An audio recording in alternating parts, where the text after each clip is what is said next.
দুনিয়ার অট্টালিকার দিকে,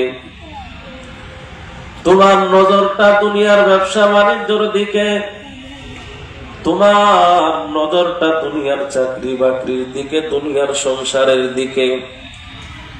কদম সুয়ে দুনিয়া, কদম সুয়ে মরকত। তোমার এই কদমটা পা দিয়ে তুমি কবরের পথে চলতেছ। নজর সুয়ে দুনিয়া, কাহা যা রাহে হো, কেদার দেখ রাহে হো। তুমি একটু চিন্তা করে দেখো, কোথায় চলতেছো আর কোন দিকে তাকিয়ে আসো। কবরের দিকে চলতেছো, কবরের দিকে তাকাও। কবরে ভালো থাকার জন্য একটু চিন্তা ফিকির করো রে মুমিন। ওই কবর এমন একটা ঘর, যে ঘরে সকলকে যাইতে হবে। দুনিয়ার সব তালাখানা পরে রবে, দুনিয়ার সব অট্টালিকা পরে রবে, তোমাকে একা ওই কবরের ভিতরে রেখে আসবে। আল্লাহ পাক রব্বুল আলামিন বলেন, কুল্লু নাফসিন যায়িকাতুল মাউত। প্রত্যেকটা মানুষের মৃত্যু বরণ করতে হবে, প্রত্যেকটা প্রাণীর মৃত্যুর স্বাদ গ্রহণ করতে হবে। ওয়া ইন্নামা তুওয়াফাউনা উজুরাকুম ইয়াওমাল কিয়ামাহ। কিয়ামতের ময়দানে সব হিসাবের বদলা দেওয়া হবে। দুনিয়াতে নেক আমল করছো রে মুমিন, এই নেক আমলের বদলাও কিয়ামতের ময়দানে দিয়ে দেওয়া হবে। দুনিয়াতে একটু খারাপ কাজ হয়েছে, নাফরমানি হয়েছে, এই নাফরমানির শাস্তি কিয়ামতের ময়দানে ভোগ করতে হবে। ওয়া ইন্নামা তুওয়াফাউনা উজুরাকুম ইয়াওমাল কিয়ামাহ ফামান যুহজিহা আনিন নার ওয়া উদখিলাল জান্নাতা ফাকাদ ফাজ। দুনিয়ার সফলতা আসল সফলতা না, দুনিয়ার সুখ আসল সুখ না, দুনিয়ার কষ্ট আসল কষ্ট না রে মুমিন। পরকালের সুখ হচ্ছে আসল সুখ, পরকালের কষ্ট হচ্ছে আসল কষ্ট। দুনিয়াতে কেউ সফল হতে পারবে না, সফল কান্ত সেই ব্যক্তি ফামান যুহজিহা আনিন নার ওয়া উদখিলাল জান্নাহ ফাকাদ ফাজ। যাদেরকে জাহান্নামের আগুন থেকে মুক্তি দেওয়া হবে, জান্নাতের ভিতরে প্রবেশ করানো হবে, সেই ব্যক্তি মাত্র সফল। হযরত মুসা আলাইহিস সালাম আল্লাহর কাছে গিয়ে বলে, আল্লাহর সাথে নবী মুসা কথা বলতেন তুর পাহাড়ে। নবী মুসা আল্লাহ পাক রব্বুল আলামিনকে বলে, ও মালিক, আপনি যখন খুশি হন তখন আপনি কি করেন? আল্লাহ পাক রব্বুল আলামিন বলেন, মুসা, আমি আল্লাহ যখন খুশি হই, আমি আল্লাহ মানুষের উপরে বৃষ্টি বর্ষণ করি। বলেন সুবহানাল্লাহ। বৃষ্টি আল্লাহর রহমত, বৃষ্টির মাধ্যমে মানুষের রিজিক আল্লাহ বাড়ায়া দেন। আল্লাহ বলে, আমি যখন বান্দাদের উপরে খুশি হই, তখন আমি আল্লাহ বান্দার উপরে বৃষ্টি বর্ষণ করি। কিন্তু সমস্যা হলো, বৃষ্টি যদি একদিনের জায়গায় 3 দিন হয়, বান্দা বড় নারাজ হয়ে যায়। বৃষ্টি যদি 1 দিন 2 দিন 3 দিন হয়, আমরা বেজার হয়ে যাই, ঠিক কিনা বলেন? নবী মুসা ডাক দিয়া বলে, ও মালিক আল্লাহ, আপনি যখন আর একটু খুশি হন তখন আপনি কি করেন? আল্লাহ পাক রব্বুল আলামিন বলে, হে মুসা, আমি আল্লাহ যখন আর একটু খুশি হই, বাড়িতে মেহমান পাঠায়। ও মুসলমান, মেহমান আসলে একদিনের জায়গায় যদি 3 দিন থাকে বান্দা বড় নারাজ হয়ে যায়। আল্লাহ খুশি হয়ে মেহমান পাঠায়। মেহমান দেখে যারা পালায়া যায় তারা আল্লাহর খুশিতে বেজার, ঠিক কিনা বলেন? এই যে আপনাদের এখানে মাহফিল, বিভিন্ন জায়গা থেকে মেহমান এসেছে, অনেক আল্লাহর বান্দারা পাশের বাড়িতে থেকেও মাহফিল থেকে পালায় গেছে, আছে না নাই? পালায় গেছে না? যে মেহমান আসবে দূর দূর থেকে, যদি আবার আপ্যায়ন করা লাগে, এই জন্য এই প্যান্ডেলে না বসে তারা পালায় গেছে। আল্লাহ সকলকে বুঝার তৌফিক দান করেন, সকলে বলেন আমিন। তাহলে আল্লাহ যাদের ঘরে মেহমান পাঠান সেই বান্দার উপরে আল্লাহ বড় খুশি। নবী মুসা ডাক দিয়া বলে, আল্লাহ আপনি যখন সবচাইতে খুশি হন তখন আপনি কি করেন? আল্লাহ পাক রব্বুল আলামিন বলে, হে মুসা, আমি আল্লাহ যখন আমার বান্দার প্রতি সবচেয়ে বেশি খুশি হই, আমি আল্লাহ আমার বান্দার ঘরে কন্যা সন্তান দান করি। কন্যা সন্তান ঘরে আসে আল্লাহর রহমত, কন্যা সন্তান আল্লাহর বরকত। কিন্তু সমস্যা হলো কন্যা সন্তান যদি একটার জায়গায় 2টা হয় বান্দা বড় নারাজ হয়ে যায়।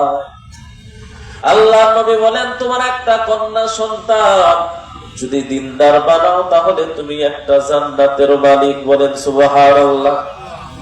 2টা কন্যা সন্তান আল্লাহ দান করেছে, যদি তুমি তোমার কন্যা সন্তানরে দিনদার বানাইতে পারো, এই কন্যা সন্তানের ওসিলায় আল্লাহ তোমার 2টা জান্নাতের মালিক বানায়া দিবে।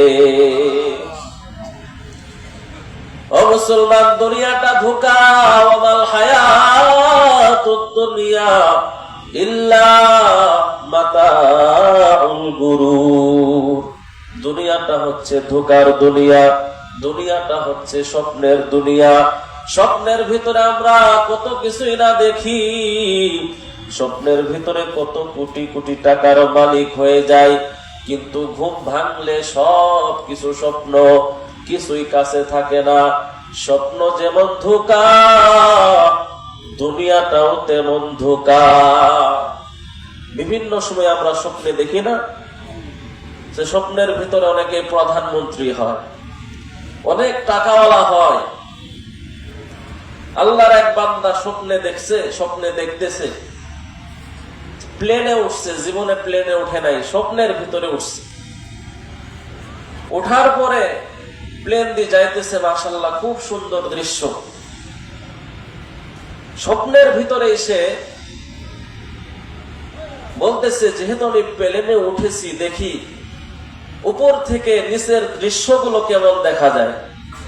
আল্লাহর বান্দা খুব জোর করে স্বপ্নের ভিতরে তার মাথাটা প্লেনের জানালা দিয়ে বের করে দৃশ্যগুলো দেখতেছে। প্লেনের জানালা কি খোলা যায় বলেন? খুব জোর করে খুব মাথা দিয়ে খুব সুন্দর দৃশ্য দেখতেছে। হঠাৎ করে ঘুম ভেঙে গেছে। ঘুম ভেঙে দেখে কম্বল ছিদ্র করে মাথা ওই দিকে বের হয়ে আসে। ওমাল হায়াতুদ দুনিয়া ইল্লা মাতাউল গুরুর। স্বপ্নে দেখছে প্লেনে উঠছে, ঘুম থেকে উঠে দেখে কম্বল ছিদ্র হয়ে মাথা বের হয়ে আসে। এটা যেমন ধোঁকা, দুনিয়াটাও তেমন ধোঁকা। ও মুমিন, এই দুনিয়া ধোঁকার দুনিয়া।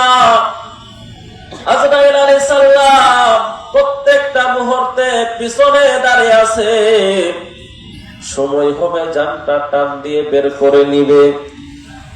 আজকে যদি আদালত থেকে হুকুম আসে আগামীকাল তোমাকে গ্রেফতার করা হবে, ঘুম হারাম হয়ে যাবে, খাবার ভালো লাগবে না, কিন্তু আল্লাহ পাক রব্বুল আলামিন বলেছেন আজরাইলের ধরা বড় কঠিন।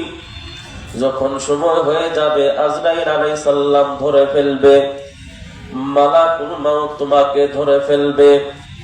দুনিয়ার জেলখানার জন্য কত চিন্তা। দুনিয়ার জেলখানায় ঢুকলে বের হওয়ার সুযোগ আছে। দুনিয়ার জেলখানায় ঢুকলে পরিবারের সাথে যোগাযোগ করার সুযোগ আছে। দুনিয়ার জেলখানায় ঢুকলে সন্তানদের সাথে দেখা করার সুযোগ আছে। কিন্তু ওই কবর এমন একটা জেলখানা, যে জেলখানায় একবার ঢুকলে আর বের হওয়ার কোনো সুযোগ নাই।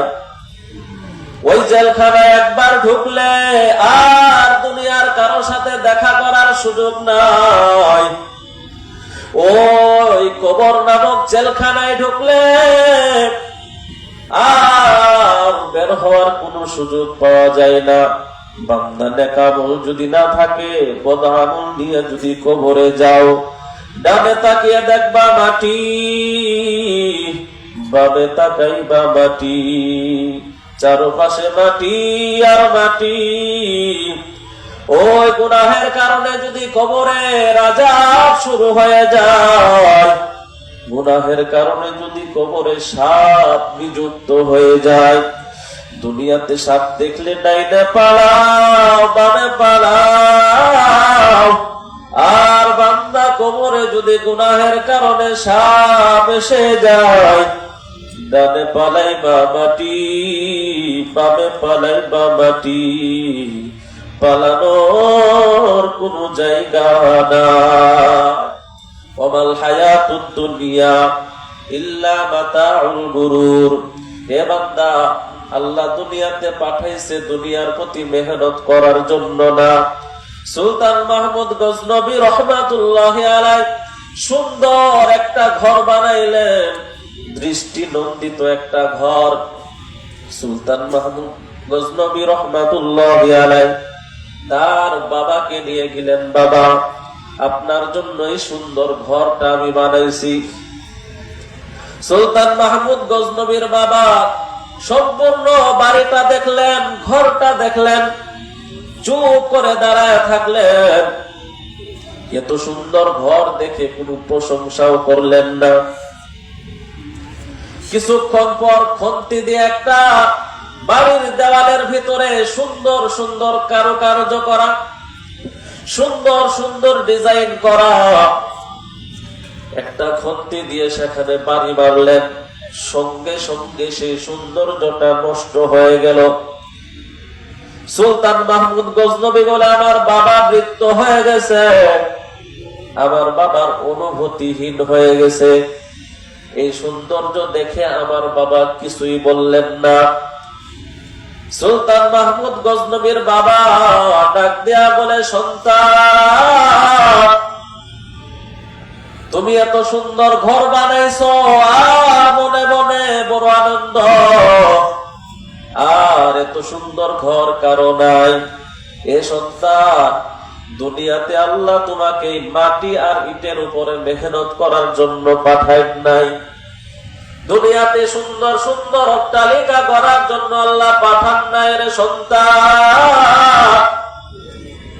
وَإِذَا رَأَيْتَ ثَمَّ رَأَيْتَ نَعِيمًا وَمُلْكًا كَبِيرًا। এ সন্তান, তুমি কি দুনিয়াতে একটা ঘর বানাইছো? তুমি যদি তোমার ইমানের উপরে মেহনত করতা, এই ঘরের প্রতি মেহনত না করে তোমার আমলের প্রতি মেহনত করতা, আল্লাহ তাআলা জান্নাতের ভিতরে এই ঘরের চাইতেও কোটি কোটি কোটি কোটি গুণ বেশি সুন্দর ঘর আল্লাহ তোমারে দান করত। দুনিয়ার এই বালুর উপরে মেহনত করার জন্য আল্লাহ পাঠান নাই, ঈমান আমলের উপরে মেহনত করতে হবে রে ভাই। যেদিন মালাকুল মউতের ডাক এসে যাবে, সেদিন আর কেউ ফিরাইতে পারবে না। আল্লাহ পাক রব্বুল আলামিন বলেন, ওয়াসারিউ ইলা মাগফিরাতিন মির রাব্বিকুম ওয়া জান্নাতিন আরদুহাস সামাওয়াতু ওয়াল আরদ উইদ্দাত লিল মুত্তাকিন। হে বান্দা, তোমরা আমি আল্লাহর ক্ষমার দিকে দৌড়াও। হে বান্দা, তোমরা জান্নাতের দিকে দৌড়াও, দুনিয়ার দিকে দৌড়ায়ও না, আমি আল্লাহর ক্ষমার দিকে দৌড়াও। উইদ্দাত লিল মুত্তাকিন। আল্লাহ পাক রব্বুল আলামিন বিশাল বড় জান্নাত বানায় রাখছেন। আরদুহাস সামাওয়াতি ওয়াল আরদ।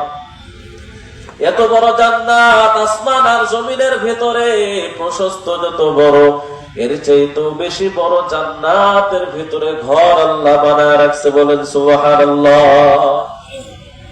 উইদ্দাত লিল মুত্তাকিন। এই জান্নাতের ভিতরে ঘর কারা পাবে? যারা মুত্তাকি হবে, তাকওয়াবান হওয়ার চেষ্টা করবে। সামনে রমজান মাস আসতেছে, তাকওয়ার মাস। আল্লাহ আমাদের সকলকে খাঁটি মুসলমান হওয়ার তৌফিক দান করেন। বলেন আমিন। قد أفلح من زكاها وقد خاب من دساها। দুনিয়াতে আমরা সফলতা খুঁজি, সফলতা কোন কাজে, কোন পথে? সফলতার পথে আমরা চলতে চাই না। শান্তি খুঁজি, কিন্তু শান্তির পথে আমরা চলতে চাই না। কেউ টাকা পয়সার ভিতরে সফলতা খুঁজে, কেউ ক্ষমতার ভিতরে সফলতা খুঁজে। সংক্ষিপ্ত আকারে বলতেছি, কিছুক্ষণের মধ্যে আলোচনা শেষ করব। সফলতাটা আল্লাহ কোথায় রাখছেন? কবি বলেন, এ তোমারে মালো দৌলত, এ তেরা শাহী মহল, ইয়া ও তুঝকো छोड़ देगा या उसे छोड़ेगा तू। এই দুনিয়ার ধন সম্পদ হয়তো তোমাকে ছেড়ে অন্যের হাতে যাবে, নয়তো ধন সম্পদ রেখেই তুমি কবরে যাইবা। ধন সম্পদ, টাকা পয়সা হওয়ার মধ্যে সফলতা নাই। সফলতা বলা হয় কাঙ্ক্ষিত বস্তু হাসিল হওয়ার পর, অর্জন হবার পর